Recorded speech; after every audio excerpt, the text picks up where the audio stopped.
Hello. Hello. I'm doing it. I'm live. I can't believe it. So, I've been telling myself I would do this when I reached 500 subscribers. There's no opportunity with this to do retakes, there's no opportunity with this to do edits. So, I'm already bricking it, but I'm fine. It will all be good, right? It'll all be good. I've invited some of my friends here to watch. Hi, Dawn. Great to see you here. I'm so chuffed you've come. Lonna, oh, I'm so pleased you're here. So, friends from across the pond. I'm here in London. Jace is here in the UK as well. Oh, that is so fantastic. I'm so pleased you're here. Thank you so much for joining me. Because this, it does feel like quite a big deal. Oh, Gwen's here. Lovely. Thank you, Gwen. Thank you for coming. It does feel like quite a big, oh, yeah. I'll share that. I think I can share that. Yeah. Thank you. It does feel like a big deal compared to recording, because with recording you've got that fail safe where you can edit and you can change things. And also I'm really aware of the fact that when I make a video they tend to be sort of 8 to 10 minutes, and with a live they tend to be a bit longer. So I've got my bullet points over there, which I've printed off just in case I go wrong and just in case I forget any of the things that I want to say. But some of you have been absolutely brilliant and have sent me some photos, sent me some questions already. So I'm really delighted that I've got those. Thank you so much. I keep getting notifications from YouTube and it's driving me crazy. But I'm clearly live because you can all see me, and that's what matters, right? Fantastic. Oh, my internet's being... Can you still see me? Because my internet's doing that thing. Oh, I hope it's not going to chuck us out. Well, I'll keep talking in the hope that you can still see me. So please let me know if you can still see me. I'm here on the Abbey internet and it's a bit strange. Oh, brilliant. Thank you, girls. Thank you. So first of all, before I move on to the questions, I wanted to give a bit of an introduction, a bit of background as to, oh, thank you, Sophie. So a bit of a background as to why I'm here and why I'm doing this, right? Because it's a bit of a mad thing, isn't it? Most of the people here watching at the moment are people like me, midlifers who started doing YouTube, and it's all a little bit crazy and it all feels like a bit of a leap in the dark. So I wanted to tell you why my journey brought me to YouTube, and hopefully when you have a go at doing this like a mad loony like me and like Gwen has and going live, you'll also feel the same probably. So a little bit about my background. So I am obviously British, obviously live in the UK, and I was one of these kids that couldn't decide what they wanted to do. At one point I wanted to be a journalist just because it began with J-O. I was like, oh, that'll work. So I honestly didn't know what to do, and I tried loads of different things when I left school, couldn't settle, worked in hotels, worked in the airlines, did loads of things, and then went to uni. I've realised I'm talking really fast. Went to uni as a mature student, came out and then didn't use my degree anyway. But what it did do is it slowed me down and it made me sort of stick with things a bit more. So I went into sales and I loved it. And I said, welcome to ADHD. Yeah, absolutely. I went into sales and I loved it. And I stuck with that for like 20 odd years. So all those people who said to me, oh, you'll never stick to something, actually I did. But the reason I did was because in sales, every day's so different anyway. And plus I got to drive around in my cool car with my arm out the window. So I loved it. I really loved it. Unfortunately, it didn't love me. And ill health meant that I couldn't continue with it. I have something in me that meant that I needed both my hips replaced. Ow. Before I even hit 50. And the operation, plus a very horrible divorce, all meant that I got CFS, chronic fatigue syndrome, which I don't know if Katie's here, but Katie will hopefully watch later, Katie Simpson, but she talks all about CFS in her channel, and also Kathleen does. Oh, hopefully Kathleen will join us soon as well. So because of this, I had to do something where I wasn't driving around the country, right? And I decided, because I'd had some of my customers in my sales job saying to me, can you supply logoed polo shirts and stuff? And I'd never been able to, or I would try and fix them up, but I'd never really been able to. So I thought, oh, I'll do that. So I did, right? So I did. And I started doing it from home and printing it and everything. And I did a video on this just the other day about why I ditched my heat press, because it was a complete nightmare. I kept burning myself. My eyes weren't right for it. I couldn't get things straight. Trying to do everything, trying to sell the service and trying to do the print, it just wasn't for me. And then I found print on demand, which means I just put the little design on, create a design, put it on, and I just happen to have one here. And suddenly somebody else will print it when it's bought. And I was originally doing it for branded stuff for those customers. But then people kept saying things like, actually, I've got a really funny joke I want to put on a t-shirt, or I've got a photo I want to put on a t-shirt, or I want to do like my artwork, something like that. And I thought, I'm missing a trick here. So then I extended it out, and then I started training people, and the rest is history. But why has that brought me to YouTube? Yeah, good question. So I was promoting it on Facebook, and Facebook has got tricky, and I don't like it, and it can be a bit toxic. So I thought, I'm going to have a go on YouTube, right? The idea came on here just to promote my courses, just to promote print on demand and what I do. Because print on demand in the UK isn't as well known as it is over in the States and Germany and other countries. So I thought, great, that's a really good platform for me. Brilliant. Didn't go like that. Got sidetracked by Jen, by single and solo. I got completely into the whole midlife YouTube thing, and I love it. And I've met you wonderful people, most of you who are watching, and I feel so at home. I feel so welcome. I feel that the toxicity isn't there. Everybody wants everybody else to do well. It doesn't feel competitive. It feels like we can all do it. We can all go for it. And I love that. And I don't know about you. Let me know in the comments if you feel the same. Oh, we love you too. We love you, Joe. Thank you, Lana. So it just feels totally like I'm able to be myself on here in a way that I've not been able to be before. And I don't know if that's because I'm embracing the whole ADHD thing, which I've always sort of shied away from before, or whether, oh, thank you. Thank you. I've got Sophie moderating today, so if any trolls turn up, she can hoof them out. Hopefully she hasn't had to do it yet, but we won't know, will we? So yeah, we have. You're right, Gwen. We've found this community, and I don't know about you, but my view of YouTube was always, oh, it's for the bright young things, the technical whiz kids, the really gorgeous young people in their 20s. It's not for me. It's for gamers and things like that. And then I'd sit there on YouTube watching videos, completely not putting two together and realizing that I'm the audience. I'm an audience. So why aren't I talking to that audience? Doesn't make any sense. So, yeah.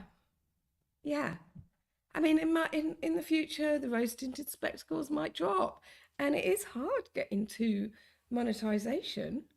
Yeah, of course it is.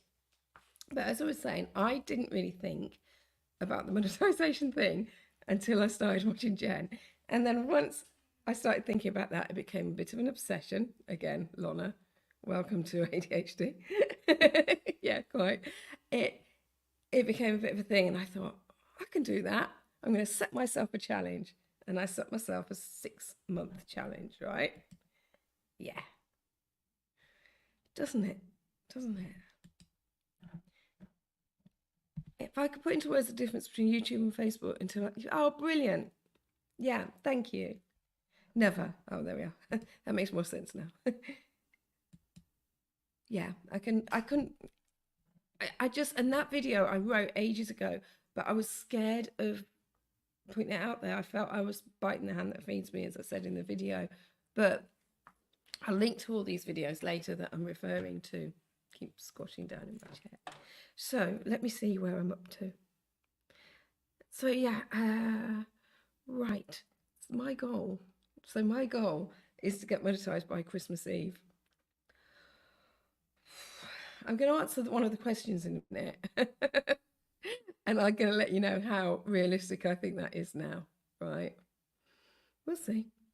But why now do I think that my channel should go not just about print on demand, but also about YouTube itself, and should carry on talking about both things really, and especially midlife YouTube? Well, the reason for that is because, and it's really hard. So Dawn, you were saying you putting it into words is difficult. It's really hard to get this across, but I feel like the two are the same in that you've put this effort in. Like we're putting all this effort in at the moment, aren't we? We're putting these videos on, we're creating content, we're putting them out there, which we never thought we'd be brave enough to do, but let's face it, we are. We're doing it. Wow. So we're putting our videos out there, and yet we're not really receiving anything back from it yet. But in the long term, because as long as we keep going, there will be a point where we reach monetization, won't there? And some of you on here already have. But there will be a point where it starts to bring in an income, and a viable income, because that is just what happens if you keep going, okay? And keep creating content that people actually watch. That's it. You're not selling anything, you're just creating content.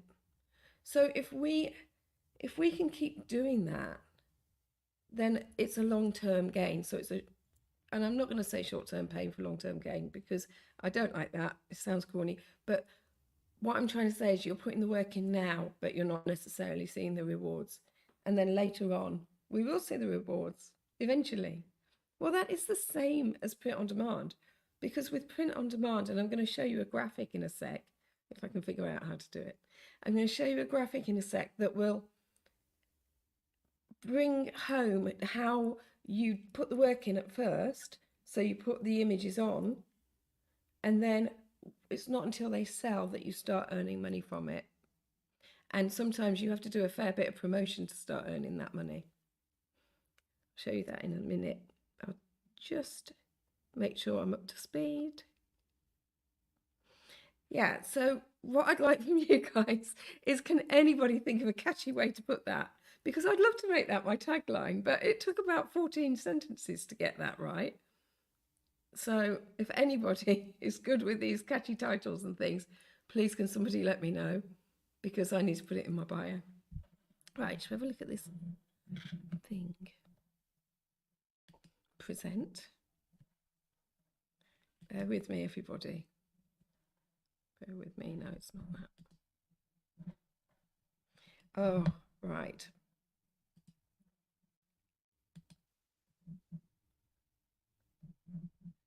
Here we are.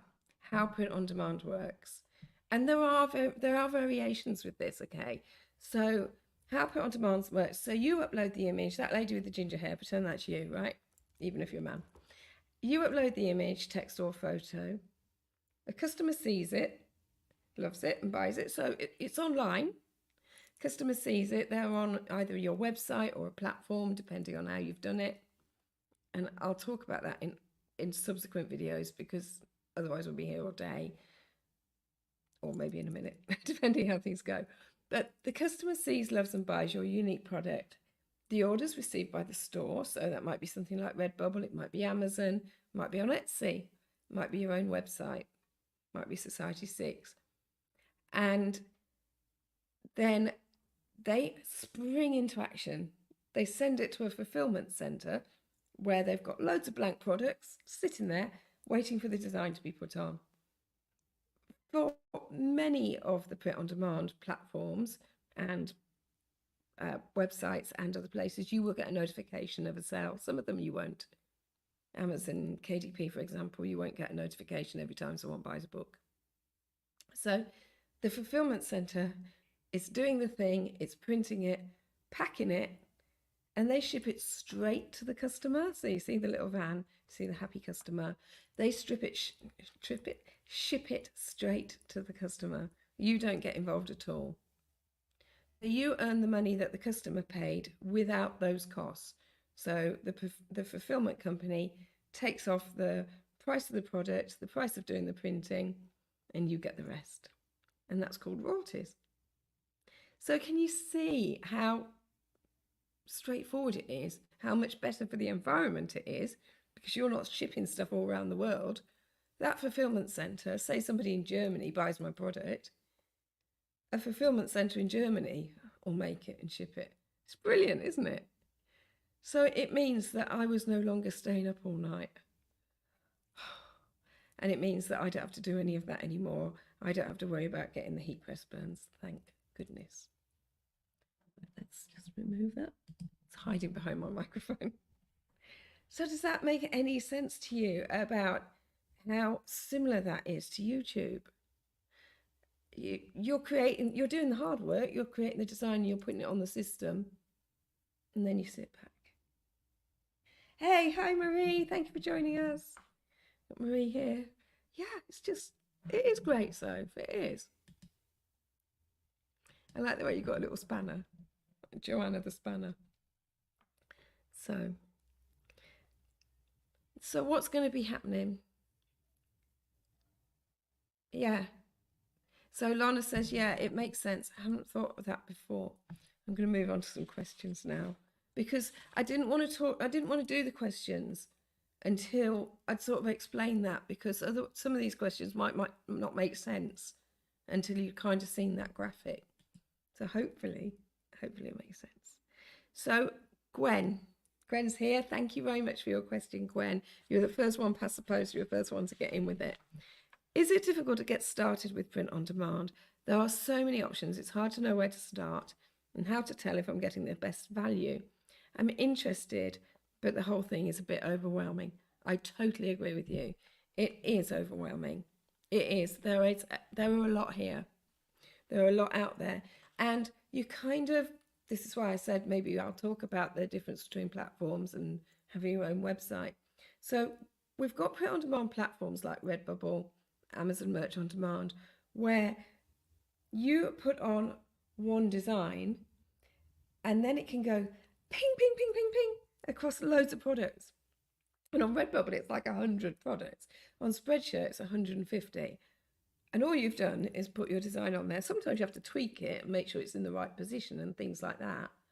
But that's it. Well, that sounds so easy, right? And it is easy. And that means a lot of people are doing it. That means that what they call the barrier to entry is quite low.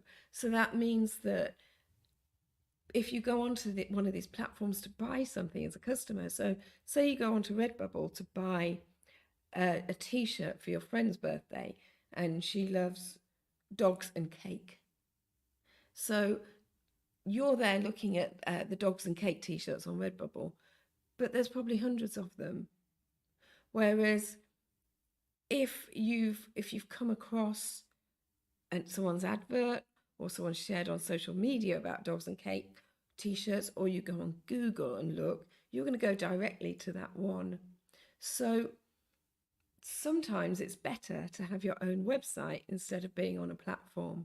On a platform, so something like Redbubble or Amazon, you get a lot more incidental sales. So for example, I want to buy something, so I look on Amazon to buy it. Everybody loves Amazon. It's got Prime, makes life so easy. So you go on Amazon and you use it as a search engine. You type in what you want, it comes up with all these offers. Now, obviously, unless your product is at the top of page one, it's probably not going to get seen. So you have to do all the keywords and everything to try and get to the top of page one.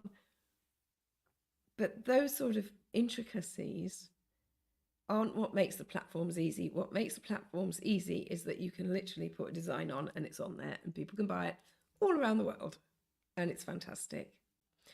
But as I say, because it's that easy, unless you tweak things like the keywords and that kind of thing, you're not going to get seen and you're not going to get sales. So if you're in it for the fun and you're in it to see maybe a lovely photo you've taken and you want to get this lovely photo on lots of different products, dog bowls, watch straps, deck chairs, all these random things, go for a platform because they are They are great fun, and you can get some really good, like, novelty kind of items. If you're in it for making money, I would recommend going to have your own website. And we do this. We do this with Pod 123. We show you how to have your own website. You can obviously do it with Shopify as well, or Launchcart or Wix. The problem with those is you're going to be paying monthly fees. I haven't done any videos on Pod 123 yet, but I'm going to be. They are coming once I've finished KDP, which, by the way, is print on demand. KDP's print on demand. I know, right?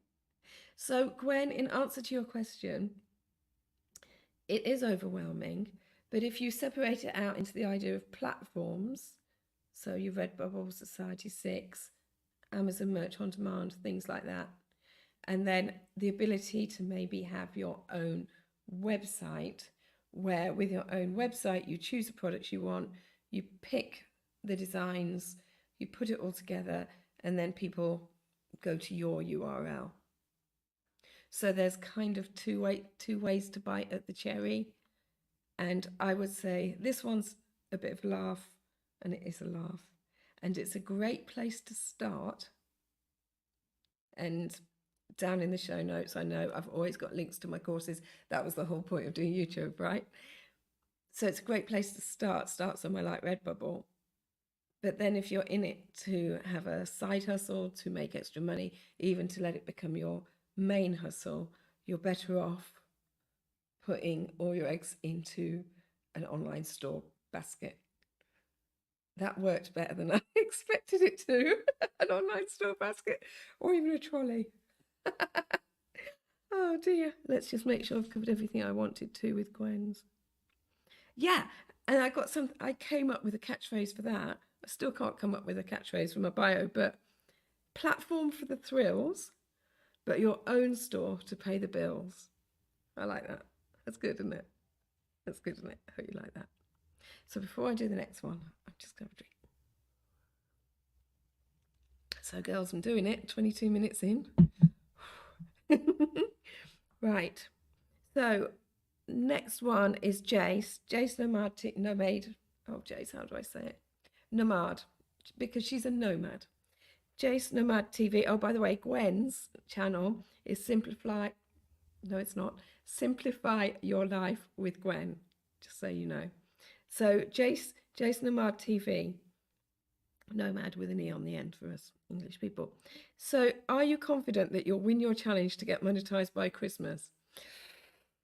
Oh, Jace, I really wish I could say yes. I really wish I could say yes. But I am still watching every single subscriber come on one by one. I'm still doing that. Today it went up and then it went down again by one, and it's like, oh. And I know everyone says that once you get monetized, you stop keeping an eye on that count. But at the moment, I can't help it. So what's the date today? October the 16th. I've got 2 months out of 6, and I'm on 316 subscribers. And one of those is my daughter. None of them are me now, which is good, because when I first started on YouTube, 2 of them were me on different channels, and so I thought I'd close those, and I ended up with -2 subscribers. Brilliant. Anything is possible. Everything is possible. Sometimes it takes only one video to get you there. Absolutely. Absolutely. And I don't know about you, but every video I make, I think, hope this is the one. Hasn't been yet, though. So fingers crossed, and I would love to. I'm not giving up. What Jake said. Got hair in my mouth now. I am not giving up by any means at all. I'm very aware that things snowball. I'm very aware that, you know, one video that I do on something like KDP, so the books on Amazon, can lead to somebody doing something else, someone telling somebody else. I know that the more videos I get out there, the more the ripples will grow. The more people who do subscribe, the more they'll tell other people. All of these things, the more people who buy the £29 courses, the more they'll say to somebody else, oh, you don't have to pay thousands for a course on Print on Demand, because there's this woman on YouTube that's knocking them out at £29. Everything does grow, and I know it does grow. but sometimes it grows blinking slowly, doesn't it? So who knows? Who knows? I'm really, I'm hoping, and I'm not writing it off, but I thought I'd be a bit further along by this stage than I am now, I must admit. Yeah, I'm trying to do my sad face. There you go. Yeah, no, it's coming. I'm not giving up. I'm not giving up. I'm meant to be here, I can tell. You did a live. Yeah, Dora's here. Hi, Dora. I did it. I'm doing it. That is so true. I've learnt so much from Lana. Yeah, absolutely. Instant gratification. But I'm also, and I presume this is an ADHD thing as well, I'm also absolutely, once I've got my teeth into something, I'm not giving up. Not giving up. So, Betty, it will grow because you are growing. Yeah, I really am. Hey, Dora, good day, mate. You did it. Hello, Betty. Lovely. Right. So, Jace's next question: what are some of your favourite or most successful product ideas? Well, it depends again on whether we're talking about fun or whether we're talking about profit. Because the profit side, 100,000,000%, if that's even possible. How do I get that off? Oh, we all have HD. There we are. So, definitely on the profit side, your boring stuff, the obvious stuff, t-shirts, hoodies more than sweatshirts, by the way, t-shirts, hoodies, mugs, notebooks. It's not very exciting, is it? But they are the money spinners. They are the things that will bring the money in, because people will go onto Amazon to buy a fun t-shirt, for example. People will go onto a website where there's a load of funny slogan t-shirts and they will buy them. However, the fun things that are more fun to have and more fun to do, and that when I put something like that on Facebook, if I go onto Facebook and I share something like a deck chair with a joke on, or a deck chair with a picture of a certain breed of dog on, they I'm getting told off by Marie now. Marie works with me on Pod 123. So they are the ones that capture people's imagination, but they might capture their imagination, but they never buy them. They'll look at that and then they'll say to me, can you do me a t-shirt with that image on? And I'll say, yeah, sure, it's on this site here. There you go, here's my link. It's not boring stuff. It's the stuff that people love. It's always popular. Yeah, you are right. It is always popular and it's always useful. And you know, when you're walking around in a t-shirt with something on it, it's a walking billboard. So this is why it's so brilliant for branded stuff as well. Yeah, thanks, Jace. So yeah, so I would say Marie at Pod 123 and MCS, who I've been doing Pod 123 with. One of our new products is dry robes, because I don't know about you, but every man and his dog is doing cold water swimming, right? Seems to be, except me, because I like my hot water bottle and I like to be cozy. So, yeah, definitely dry robes with fun things on. Amazing, right? And I don't know anyone else that's doing them. So, what else did Jace ask? What are your future plans for your YouTube dreams you're working towards? One of the big things is I really want to bring it all together. As I say, can't think of a tagline, but I really do want to bring it all together because it all works in exactly the same way. You put the effort in now for the long-term reward. So that that is my first goal. I did think about this. I do have a structure that I'm trying to bring in and I'm trying to make myself stick to. We'll see, right? I want to do a podcast episode every Sunday. So this is YouTube channel mainly. I want to do a podcast episode every Sunday, and that will be about print on demand and print on demand training and tips and things like that. But it will also be interviews, and please do let me know if you want to be interviewed. hopefully you'll all come and be interviewed with me and talk about your channel and things like that. So it'll again, a bit mix of everything. I just said it'd be put on demand, didn't I? But it'll be a mix of everything. So those are going to be released on Sundays. We won't record them on Sundays, but we'll release them on Sundays. Don't laugh because of all the panic about doing this one, but I want to build up the confidence and the ability to be able to do a training session or tips or something, a pod training session live every Wednesday. And now I've said it, I've kind of got to do it. So that sort of is a plan. And then still put a pod video out there every Friday, and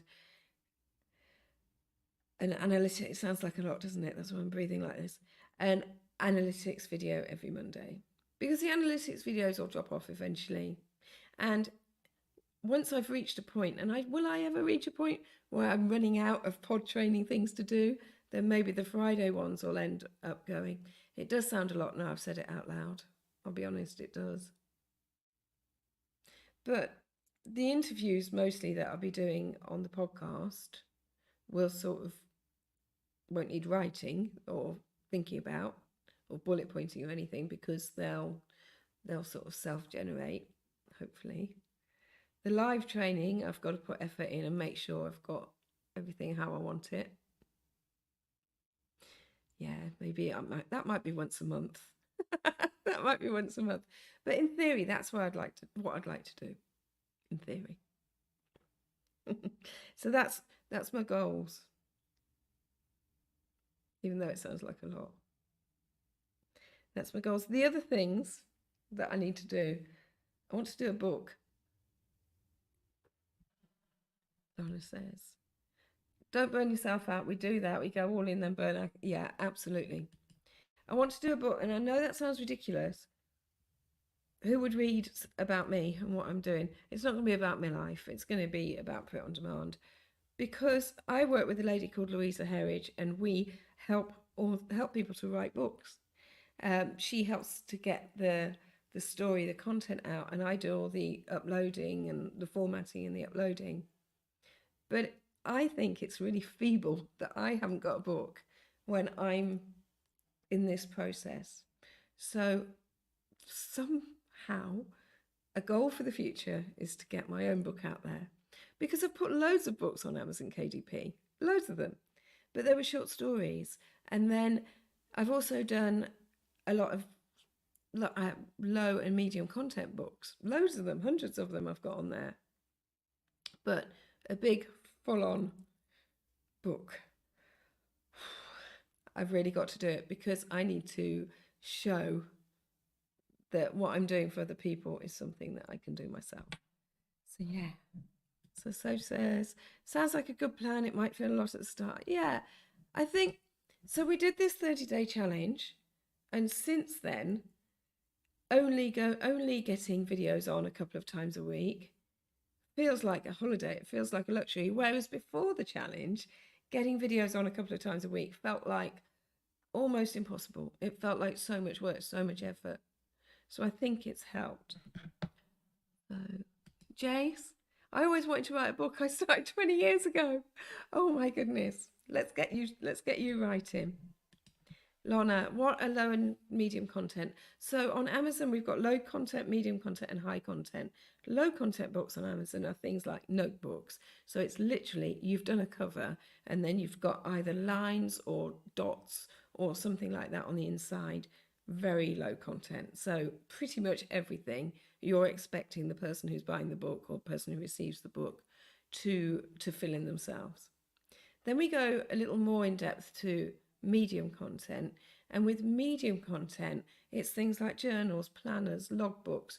So once again, you're still asking the end user to make some effort and put some of the content in themselves, but you've got a bit of guidance. So they've got like little boxes to fill in, or they've got questions to answer and things like that. So it's a bit of a halfway. That's your medium content. Colouring books as well, where, you know, a colouring book's fine, but really the whole point of it is to colour it in. So they are medium content. And then the other end of the scale is high content, which are things like novels or textbooks, things like that, things where the end user doesn't have an opportunity unless you're like me and write in pencil in the margin if it's something you need to remember or something. Very naughty. Defacing books. But it's a full-on proper book full of text and images, obviously, but it's not obviously, and images perhaps, but there's no spaces to fill in your own bits. And that's the difference. Okay, cool. Thanks for explaining that. That's okay. So, and I have done a whole KDP series, still got a couple of episodes left to film. I can't see me ever running out of content because there's so much with print on demand. And then I've got the whole YouTube, midlife YouTuber thing as well. Good job I talk a lot, right? So that's the future plans sorted. Pickle trees, Dawn. What do you find is the biggest challenge for you of everything? What haunts you the most? Well, it's taken me a long time to get over this thing from other people, because other people have always said to me, you should have found a career and stuck to it. If you'd have found a career and stuck to it, you would be running the company by now. Oh, thanks for your faith in me, but I didn't. So it's no good saying that. Not very helpful, is it, at all? And it's not me. It's not my personality type. And as Lorna will tell you, the way I am, it just wouldn't work. I would be miserable. I would hate it. It would not work. The 20 years in sales, 20 plus years in sales, was because every day was different, seeing different people. And not many jobs are like that, are they? So because now I'm of this age, I have sort of turned around and said, actually, I don't care what you think anymore. But it took me a long time to get to that. So the thing that haunted me the most was that I was worried about going to my grave having just completely wasted my life. But, and that's what kept me up at night, but I've got 3 amazing children, and now I've got an even, sorry, Soph, but even more amazing grandchild. So, yeah, they have been my life's work, my thing that I have, sorry, my success. So having one career was never going to be me. I always want to keep learning, want to keep finding out new things, want to keep stretching myself. And also, yeah, okay, I'd love to find something that absolutely takes off. And agreed. Well, Sophie would say that she is my daughter. Just saying. So, yeah, that for me was always the thing that haunted me. And I can't tell you how much happier I've been since I've let that go. But the other biggest challenge I've got is time, because now that I've accepted that I'm this skittish sort of person that wants to do all these different things, now I've gone full feet into that. Suddenly I want to do everything, and there's just not enough time. I could do with being like 4 people. So the person who does the print on demand training, the person who helps people with their books, with the publishing pod that I do with Louisa, the whole getting people's books out there, the YouTube, my own print on demand, in fact 5 people, because then there's mum and grandmum and fiance to my partner as well. So I wish I could be all these people. That's the problem. So yeah, time. And also I've got to be really careful with my energy levels, because when I had my hip operations, and when everything was so hard, like before that with the divorce and everything, I started suffering from chronic fatigue syndrome, as I say. And now if I do something like the event I went to last week, I'm absolutely knocked senseless for a couple of days. So part of that's getting older, but also it's partly the CFS as well. It's a bit rubbish, isn't it? Next question. Getting there. Oh, and Dawn's got another one. Number 1 thing you'd wish you'd done. Wow. Well, that's the thing, isn't it? Number 1 thing that I wish I'd done differently. I wish I'd started my YouTube channel earlier. If I'd have known how you lot are, and how many other people are there like me and like us, and how human it is, I would have definitely started it before. But I don't know about you, but I just thought it was, as I say, for these fit young things who were computer geniuses. I never thought there was a space for us on here. And now I'm determined that there is. I'm absolutely determined that there is. So, so what about you guys? Is there something that you wish you'd done differently? Let me know. Let me know. I'm aware that I've talked and talked and talked, so I'm going to have a drink now and let me know what you think. So Lana says, I say that too. I would have started sooner. I never thought I'd be comfortable on camera. Nor did I. I mean, I was able to do it on Facebook, but Facebook's different because it was like I had a group. So it was people who already knew me. I was already in my little group. And I was so focused on what I was teaching them, none of me came out in it. So Betty says, that's why I was faceless for a year. Yeah. What inspired me to do it? Well, mainly it was in the back of my mind. I was watching my print on demand heroes, so like Ryan and Ryan Hogue and people like that.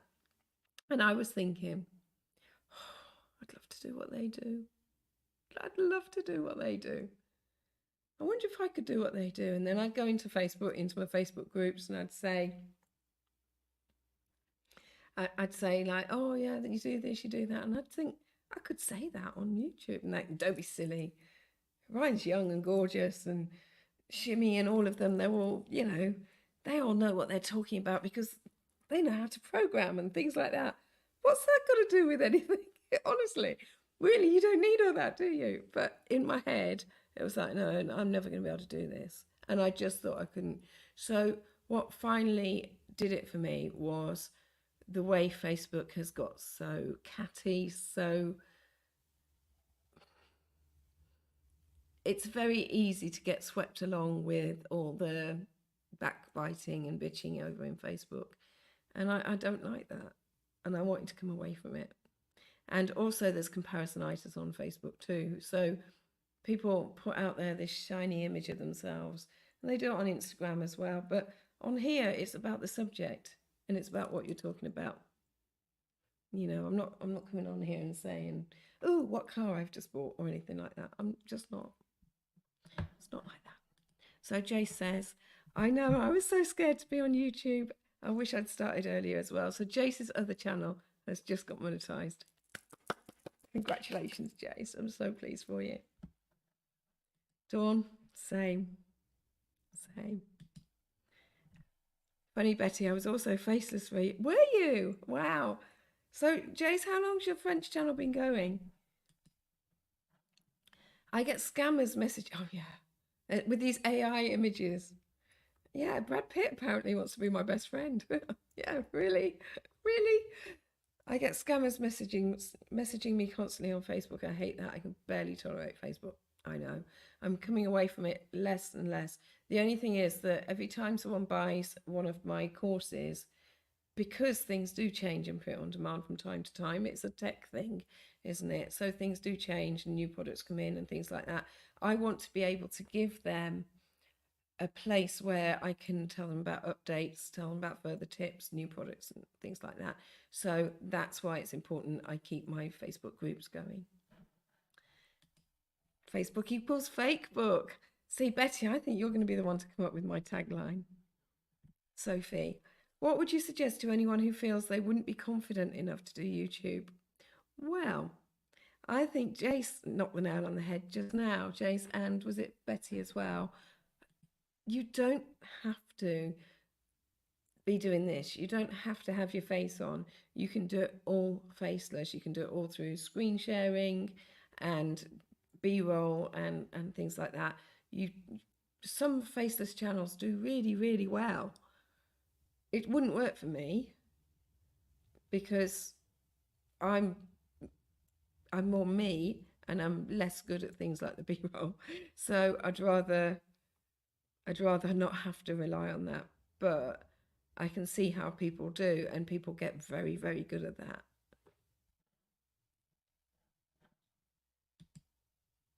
Yeah, congratulations, Jace. 3 years. So see what I mean? It got there, but it took a while. So what the hell am I thinking? We're doing it 6 months. Am I mad? Oh, look at that. She just lost a year. Fantastic. Excellent. Yeah, French journal. Brilliant. She's got this beautiful French accent. I love it. So let's see. I've got one more question. Oh, no, one more from Dawn. Your greatest strength, and when did you realize it was your strength? Like, did you always know you were good at that, or something you've learned about yourself during this journey? Oh.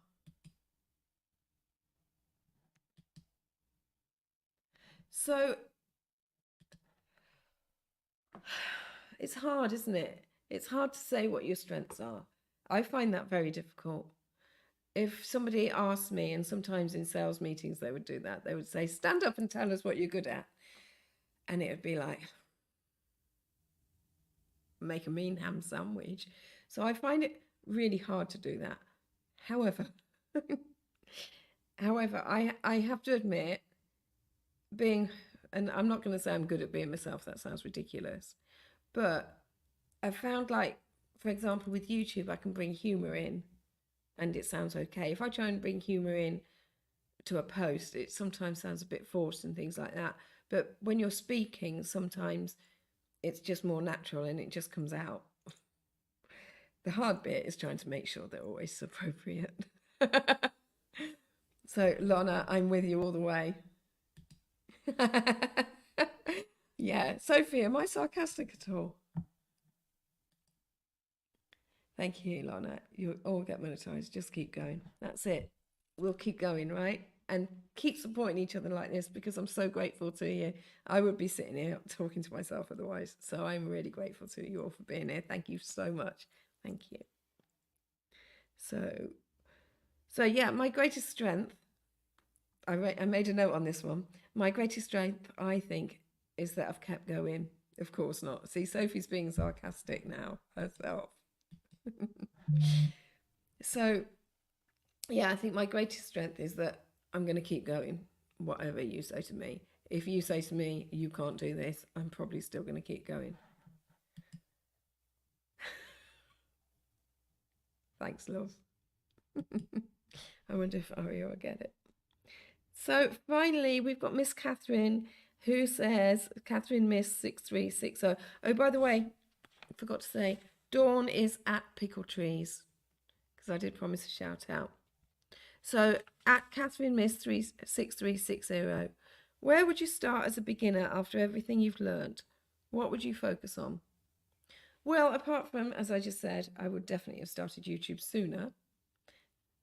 But having said that, would I have so much to talk about and to feel like I can talk about it with authority? Perhaps not. But then I'd have found something else to talk about, probably. From a pod point of view, I think I would have prioritised my shops over the platforms, because I did kind of go a bit down a platform rabbit hole. At one point, I was on 17 different print-on-demand platforms. And some of those you can automate. There is automate software out there. There are companies out there where you can put one design on and it will go pinging onto lots of different platforms. So you've suddenly got, you only do one bit, but you've got 100 listings going out onto Amazon, Spring, Spreadshirt, TeePublic, all of these places. And I did play around with that for a while because I was on so many. But then some of the platforms decided to come away from these companies that were doing it. And now if you're on an automated company, there's less that they'll send it to. So is it really worth it? I do still like the idea of automation, but I got so deep into learning all the different platforms, and in some ways some of that stuff I've learned isn't really relevant anymore, because either the platforms have shut down or they've updated and done updates, and it's impossible to keep up to date on that many platforms. So really, I would probably have concentrated on my favourites. So Redbubble, Spreadshirt, possibly Society6, and that's it. Amazon Merch on Demand, because although it's a platform, it's mighty behemoth Amazon. It's a bit on its own. And then my own stores, like the Pod 123 ones. I probably would have done that, because when you have your own store, you've got your own website, you've got control. And whereas a platform can suddenly decide to withdraw a product, when it's your own site, that lies with you. And it's the same with things like customer returns. With a platform, you never get to see which customer bought it or have their email address or anything. But when it's your own website, you get all of that information. So you're then able to, if you want to send out an offer to them, or if they want a refund for any reason, then you can think about whether your policies, your terms are going to accept that refund and things like that, because the book stops with you. You don't get that freedom with the platform. So I would probably have done more shops. I'd probably have 100 shops by now in all different niches, all selling dry robes probably, random things like that. So where are we? Pickle trees, Dawn. It's amazing how hard it is. It is so difficult, isn't it? It's so difficult. Sophie says, I hope Aria gets all of your qualities. Really? Including your confidence and your entrepreneur skills. Thank you, Sophie. That's really sweet. Definitely inspiring to us all. Yeah, and I'm a stickler for spelling. Although I don't always get it right myself, do I? That's different. That's allowed. So that's kind of everything I wanted to cover, really. I've done it. I've done 52 minutes of talking. I am so grateful to every single one of you for being here. Thank you so, so much. I've enjoyed it, and I really hope you have. Is there anything that anybody would like to ask? Because I can't guarantee it's going to be happening every Wednesday, let's face it. Not yet. So, shall I Great job, Joe. Proud of you. Oh, thank you. Thank you, my good friend. Thank you.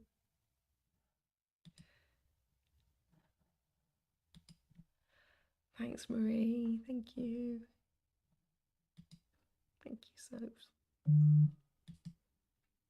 Yeah, you had to be right, didn't you? I'll give it a go, Betty, honestly. You don't have to be a complete mad pod addict like me. You really, really don't. You really don't. I'm obsessed with it because I just can't see how the whole world can't see how phenomenal it is that all you've got to do is a bit of work and you've got a business. You're not investing in anything. You're not buying stock. You're not having to buy premises. You're not having to do anything. You're not even having to dash to the post office. It's such a brilliant business model. I can't understand, particularly here, the Brits find it really hard to, not everybody, but a lot of them just find it hard to grasp as to why it works. I think there's a real feeling here it's too good to be true. Things are too good to be true. Well, this isn't, because you are putting work in, you know. Betty, you'll love it. It is a lot like YouTube. Absolutely. It's just, how can I bring all that together? What would you say is your favourite achievement from all this? Well, I have to say, won't I? I have to say my lovely granddaughter. I think, it's quite a hard one, Sophie. I think just getting on here, getting on YouTube. Getting on here, getting started, going for it. We've gone for it, girls. And he said, guys, then. But we have, haven't we? We've done it. And do you know how many of my friends over on Facebook are saying, oh, I'd love to have a YouTube channel? What does it take, really? What does it take? You learn everything as you go. And everything, all these experts say to us is that your first videos are appalling, but still do them. 100%. 100%. I don't even watch my first videos because I know I'll be hiding behind the sofa. Yeah, well, you're watching. So I'm going to let you all go now. But thank you from the bottom of my heart for being here. I'm so chuffed that you were here. I've loved it.